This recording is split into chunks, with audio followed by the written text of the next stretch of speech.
Okay. 25% of dogs and 24% of cats that enter animal shelters are adopted. This is from the American Humane Association. Today I'm going to share with you some fascinating facts about adopting shelter pets. I've chosen to share these facts with you because I feel that animal rights and the well-being of animals is an important issue in today's society. As a college student, I think it's important for us to find something to be passionate about and something that's important to us. Thus, the reason my speech is on adopting shelter animals. As my credibility on speaking on this subject, I have loved animals for a really long time and have done periodic research throughout my life. I also have personal experience rescuing animals from shelters, and I feel these experiences have given me great insight and expertise on this topic. Today I'm going to inform you about why animals end up in shelters, what the alternatives to animal shelters are, and some background information on animal shelters. For this first slide, I've chosen to share the Humane Society of the Pikes Peak region. It's the local Humane Society here in town. It's located off of I-25 and 8th Street. And it was founded in 1949, and it's been recently renovated, and it's extremely nice on the inside and on the outside. Now we're going to go into why animals end up in animal shelters. One reason why animals end up in animal shelters is because of lifestyle changes. I found a great list of reasons in an article on Cesar Millan's website, An Animal Expert.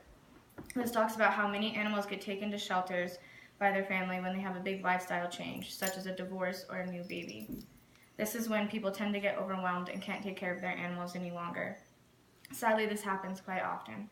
Another reason that this article gives as to why people give up their animals is moving.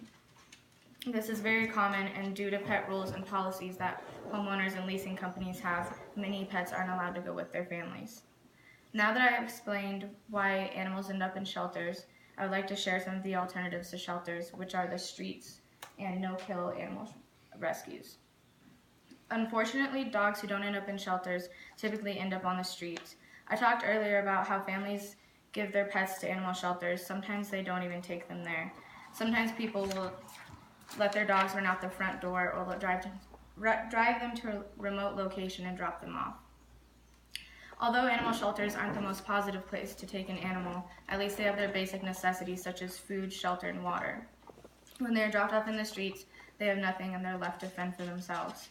On a positive note, there are no-kill animal shelters and rescues that pets can end up at. These places are the ideal location for a homeless animal to end up in, aside from a loving home, because they do not euthanize the animals. I found an article talking about how Chicago might become the first city to be a no-kill city regarding animal shelters. This is a huge deal because so many animals are killed each year, 3 million cats and dogs, according to the WGN web desk. If Chicago were to implement this, hopefully other cities would follow.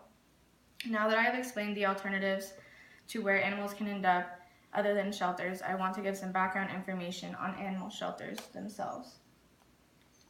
One of the positive attributes of animal shelters is the medical care. While animals are in shelters and rescues, they receive any medical attention they need. If an animal comes in hurt, it will get all the medical attention it needs to recover. They also spay and neuter animals that come into the shelter to help with overpopulation problems. Now to talk about euthanasia, this is the saddest part of animal shelters. To discuss this, I found an article online from the American Humane Association that gives insight on euthanasia and the issue in the United States. Euthanasia isn't just done because humans like to be mean, it's actually done because of overpopulation problems, and the U.S. has a huge problem with stray animals. When they end up in animal shelters, they end up at risk of being euthanized just because there's no room to house them. Today I have discussed several things about rescuing shelter animals. In conclusion, I shared with you why animals end up in shelters, the alternatives to shelters, and some background information on animal shelters themselves. This topic can seem to be heavily burdened by sad statistics, but there are also positive information on this topic, and I hope I conveyed it. I hope all of you learned something from hearing this speech on rescue animals and shelter pets. Thank you.